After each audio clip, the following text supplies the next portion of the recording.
Hello, everyone. And welcome to a very special Tuesday. Welcome to the Ryan Show. It kind of is the Ryan Show this week, which is good. Today's video is the highly anticipated, long-awaited DEPOP video. The BOP video. And this is kind of like the DEPOP video 2.0, because if you did not know, we actually did make a DEPOP video about like 6 to 8 months ago. It was kind of a while ago. And we talked about we started with like the history of DEPOP, so more like actual facts about the DEPOP platform and the fact that Etsy owns them and stuff like that. And then we talked, I think, more about like the cores and the aesthetics that are popular on Depop, with a little bit of talk about like the bare bones of listing. This video is more going to be kind of like tips and personal experience information, with still talking about how listing works and how it differs from like other platforms. We all know at this point that Ryan is the Depop king. I love Depop, man. Oh, so it's so fun. Besides this intro part, this is going to be basically just Ryan talking. I do also have Depop, but I don't make nearly as many sales. I think I made like 2 this last week. I do probably about 1 or 2 a week. Whereas Ryan is getting to the point where I feel like you have about as many sales on Depop as you do on Poshmark or That's very else. true. That is very true. And we will get into that. So we'll talk about some of the differences,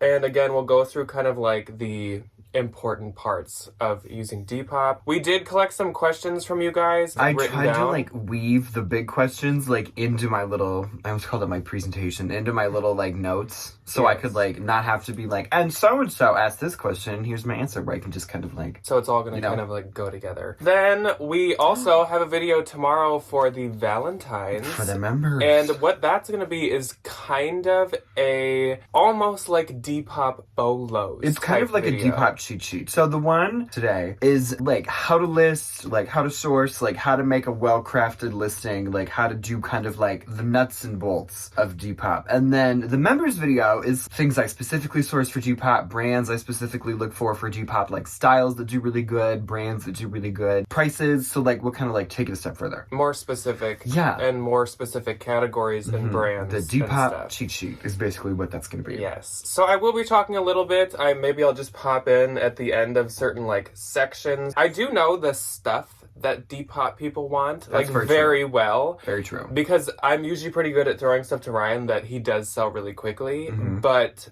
I just somehow I don't catch the traction. So I'm also going to be listening to Ryan as well to figure out what I'm doing wrong, because Depop's a whole nother beast. I love Depop. It's much different from everything else. It's so much fun. Okay, so to get started, I'll tell you a bit about like my personal relationship with Depop, so you have like a background for everything I'm about to tell you. I treat Depop as like a platform that I am here to make money. I originally started it as like a hobby, but now it's like I have 280 things active on Depop at this very moment. I checked right before we filmed, but I am going into it and like treating it as like I would love this to be another revenue stream for me, because like eBay and me have kind of like.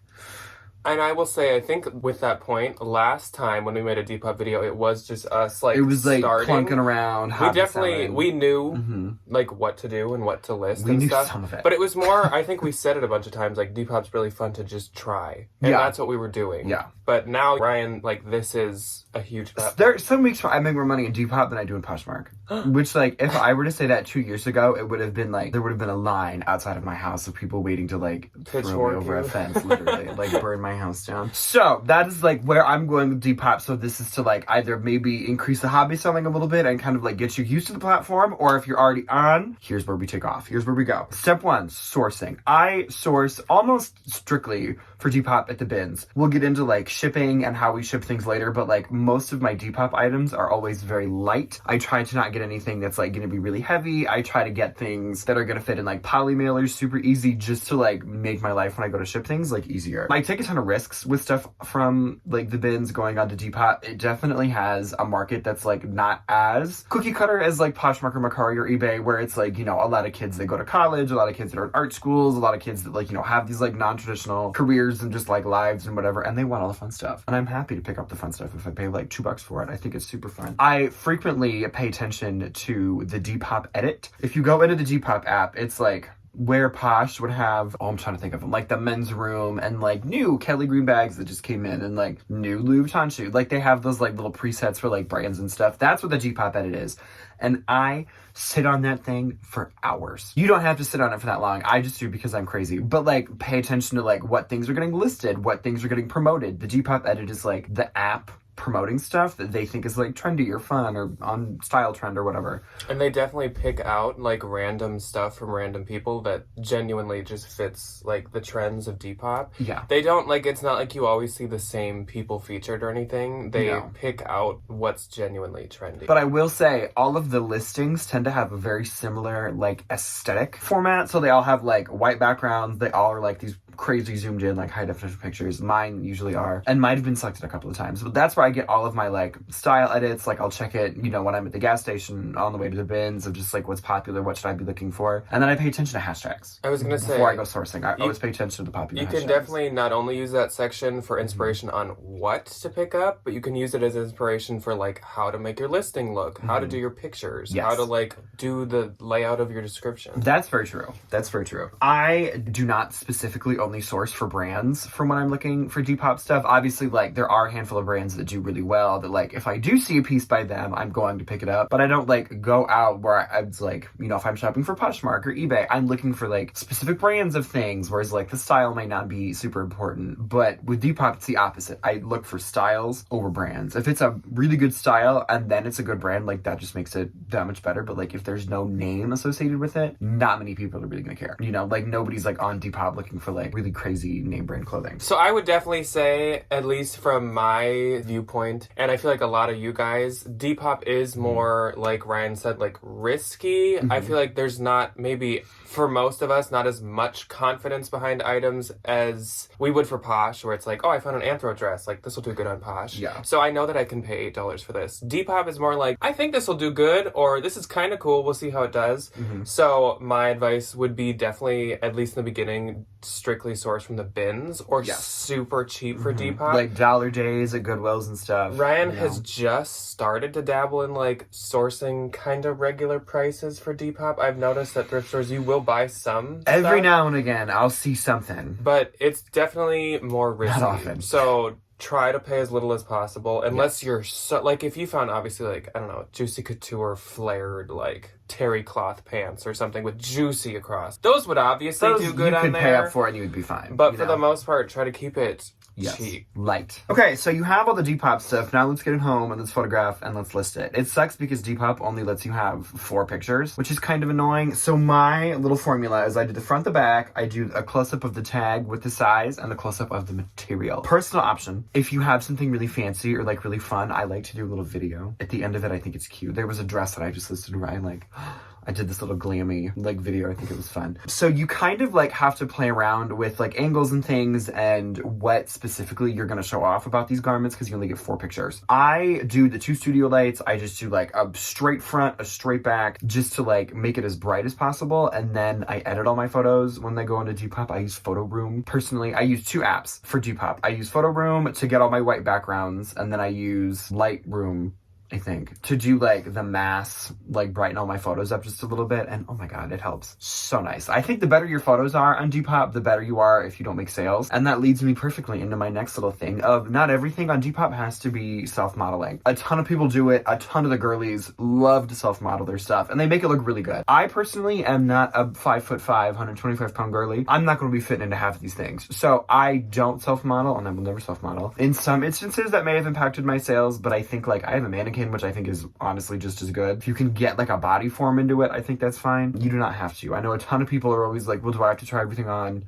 No, I never will. I never have.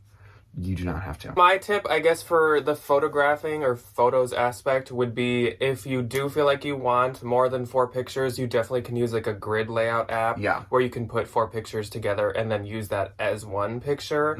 And if you don't want to do that, but you want to consolidate your pictures, I would say, honestly, one of the least important ones is having the brand tag picture. That seems very like... You just need the size. Like honestly. From like Posh and eBay, it would be like, oh my gosh, you're not going to put a a picture of like the tag with the size and stuff, but it's like people more care about like a close look at the pattern if the pattern's really busy. You want to make sure you show the flaws over like the label, because usually the brand and a lot of the time like vintage materials can be a little funky, so if you do like a close-up of the material, it's a lot easier for somebody to see like, is this going to be sheer, is this going to fit me, do I think there's stretch with Don't feel like you have to show like the size and brand, because you should hopefully just be putting that in the description and stuff anyways. And with 4 pictures you have to be really have to be picky. A lot of the time what I do, and I do this a lot with like dresses or things that are like kind of long, where like I may need that other 4th photo for like a close-up of like the detail or like a flaw or whatever. I'll do like a front and a back in the same picture. So I'll do like the front side of the dress, and then in the same photo I'll do like the back side, so it kind of like I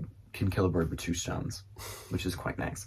Okay, so we've taken all these lovely photographs, you've taken a couple of fun little videos, let's get into the listing. My Depop listings follow the exact same formula every single time. So if you can just like nail this, like everything just falls right into place. It's so nice. Yes. And one quick thing I think that's daunting for a lot of people, so I'll just start right on this note, is how Depop has one box. You don't do a title box, there's not a box for a description, there's not a box for hashtags, it's all one box. You do the same thing. It's all in the same. You put it all in one spot, So here's how I lay mine out. I like copy my title from like Poshmark usually, and I'll put it as like the first thing in my Depop bar, and then I'll do like tick, couple of marks down, and then I'll do my description, and then I'll go tick, and then I'll do the measurements, and then I'll go tick again, and then I'll do my...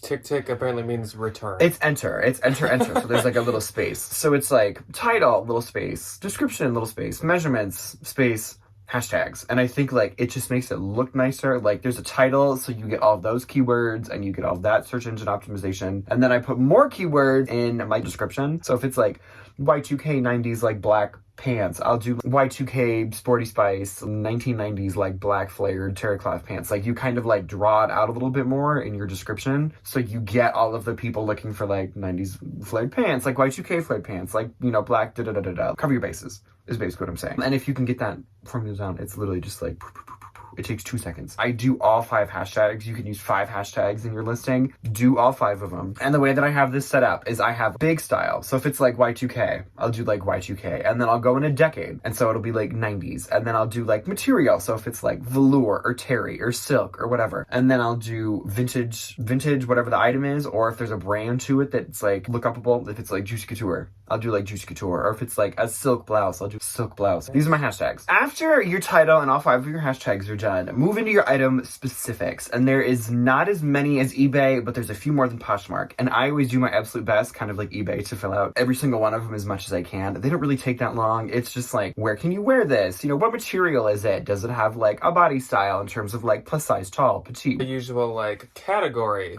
And they do have brand, but I've noticed that there's not that many brands. They don't have that many brands. Like there's a lot of brands I'll look up that to me seem really like common and obvious, and it's not an option. They don't have a ton of Which brands. Again just proves that brand is not a huge thing on Depop. No, it's not like the biggest deal. So the one big specific thing that I always tell people to fill out is the decade. It says like vintage, pre-loved, reworked, whatever. Fill that out. Do the decade. So it'll say like modern, Y2K, 90s, 80s, do whatever. Those are like the basic ones. So kind of like on Posh, and you have to hit like women, top, crop top. Like that's kind of what that is. It's like your big descriptor. And then it goes into style, and it gives you this huge long list of styles. You can pick 3. I usually end up picking Y2K. I do gorpcore all the time. I do glam, casual is another really big one, utility. I go into the edit, and that's when I see all the people that like tag all the things with the style descriptors. I was gonna say that's a very big help. That section is definitely where you have to start doing research on your own about it, is when they have the cores and the styles, because they do every couple months, they'll maybe take away a few and add like 3 to 5.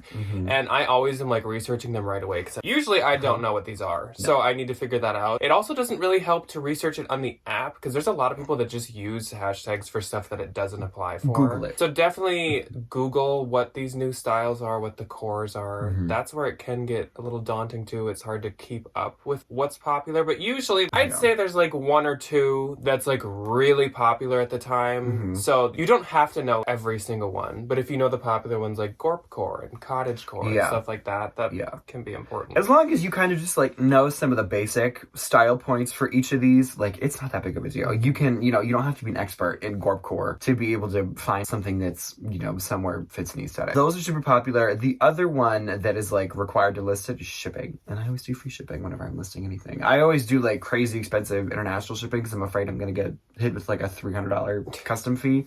I don't think you even have to do international shipping. You don't I have don't think to. that I offer You it. don't have to. I do. And it's like $50. Okay, so now that you have this lovely little Depop and all your photographs are so well taken and all your listings are filled out. And all your gorp cores are Perfectly. cored gorply. All your granolas are gurling and all your gorps are corin. You have to figure out how to make sales. So the biggest thing that you can do on the Depop app to get your items in front of people that's free, because you can boost things on the app, but like eBay, when you do I think it's like promoted listing, when that item sells, you lose a big chunk of money because like Depop takes its fee or royalty or whatever. I hardly boost anything. Personally, I just edit share a lot. And edit share is kind of like the eBay, like relist or whatever it is. Poshmark's like sharing. Like it's the way that you can kind of get your item to like refresh at the top of like the Depop just in. And it kind of is like the wild, wild west. So I do mine like when I take a lunch break in the middle of the day, because that's when I feel like most people are just like checking casually once they're on lunch. And then I do right before I leave for work every day at like 3:45, because I'm like, everybody's just about to get off work, where you can put them out there and see what happens. And edit sharing is you hit edit and you hit post. It's super easy. You don't have to actually change anything. You just edit, post. And it's most similar to sharing on Poshmark. Yes. Like it's basically their version of it. You just, well, I guess on Posh you have to hit 2 buttons too. So it's almost the exact same thing. Yeah, it's super easy. Yeah. I think it's a little more time consuming. when you have 280 things, it can kind of be a little bit of a bore. But like if you're a regular person that has like 45 to 60 as a decent shop, I don't think that would be. And it does help because after I edit share, I always get like a couple things happen. A couple more likes. So that definitely is important to at least do. Yes. I do it at least twice a day. I would like to do 3, but I stick to twice. The other thing that you can do is, I think this is a big eBay thing, of like responding to everything. So people on Depop can send offers that are not binding, which is super annoying. So what I do is I accept the offer or I counter. I immediately message the person no matter which one I pick. And in my phone, I have a little preset. So I type in DOTB, which is Depop offer to buyer. And it pops up and it just says, hey, exclamation point. Thanks for accepting, or like, I accepted the offer. Like, I'm just waiting for the payment to be authorized. Like, if you could get that done, I'd get it shipped out, My little like automated thing. And then if it's a counter, it's, hey, thanks for the offer. I countered with my lowest. Please feel free. And if you agree, like authorize them. It's another little spiel. But if you can like get somebody's attention with that, I've noticed that I've made so many sales from people being like, oh, okay, like I'm right on it. Like, give me a minute. And it takes 2 seconds for them to like go in and authorize the payment. Some people might think that it automatically charges them. So if you send that reminder that lets them know that it hasn't been paid for, then a lot of them will do it right away. These last 2 things are 2 things I know we got a lot of comments and questions about. Is people get really frustrated when you accept an offer and it never gets paid for. It's kind of like eBay, because that can happen on eBay too. But I feel like there's more of a penalty for the buyer on eBay. There's no penalties on Depop. There's like no penalty, so it's a lot more frequent. And then I saw a lot of questions about how do you share. Those are both quite important things. Yes. So the big elephant in the room now, finally, you've made a Depop sale. Oh my god, congratulations. We have to ship it. So I kind of strictly only use Pirate Ship to ship Depop things. It's actually super handy. So I do it on my desktop. I have my Depop tab open under my sellers thing, and it has all my sales open, and I can just copy the person's address, paste it into Pirate Ship, and I type my weight into my cross-posting like little notes of like, it's a t-shirt, it weighs 7 ounces, it's this, it weighs this many ounces. I type that into the thing and it just generates a price. And usually shipping is never more than $4 or $5. So what I'll do when I go to ship something is I'll build an extra $4 or $5 into my price. So if I'm listing a top, instead of 20, I'll list it as 24. And then that 4 helps to kind of like alleviate some of the fees and stuff. So like, I'm not really paying for shipping. In a way, it's more like they paid for shipping, they just didn't know they paid for shipping. For me, it's like I'll list an item on Posh for 45, and then on Depop it's 50. So it's just like up the price a little to cover shipping. Even if it doesn't cover the whole shipping, at least it like offsets it somewhat. But it's so important because a lot of the people on Depop are really young, and like $7 shipping is stupid when it's $20. Like, I'm not going to pay $7 in shipping if this thing would cost like $4. Sorry. So the free shipping definitely helps like drive traffic. And if you were smart and source things that are light, then you really won't have to pay for shipping that much. I mean, you always, if you have something that's a little heavier, you could just up the built-in shipping more. Like if it was 45 on Posh, you could make it 55 on Depop or something like that. But I still think that having it marked as free shipping would be helpful though. Yes. Even if you're going to mark up the price a little bit. Free shipping just looks good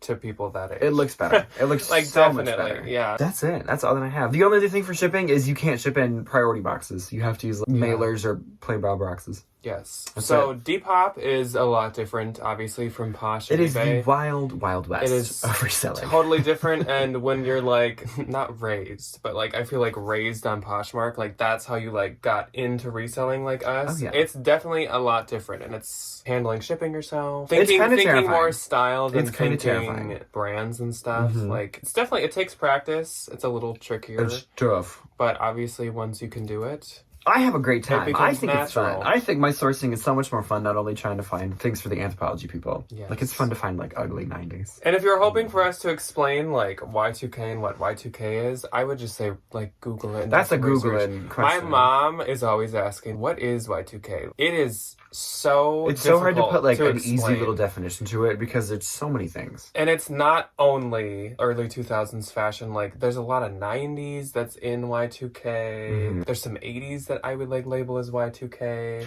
It's funky, It's like a mix of broad. like what celebrities wore in the early 2000s mixed with like tacky TV show fashion and stuff. Like it's I would just Google Y2K fashion and just scroll through the images It's and just look really for hard to put commonalities. into That's words. kind of it. There's no, like, good definition for yeah, it. not really. Which sucks. That is all that we have for you guys today. I hope that this did answer a lot of you guys' questions. Like I said, we did go through your questions. Trust me, we're not like ignoring them. No, I But built like them into every my little single one that we presentation. read is built into this. So hopefully it addressed all your questions. Of course, though, if you do have some more, you can leave them below and we will answer to our best ability. But hopefully this helped. This is not like the last Depop video we'll do. I'm sure that there will be No, more there will questions be over more. time There will be and more. people wanting us to do maybe more in depth on certain things. So if that's also something that interests you, let us know what you'd like to see in the future about Depop, and we will see you guys tomorrow if you're a Valentine to keep talking about Yes, Depop. we have specifics.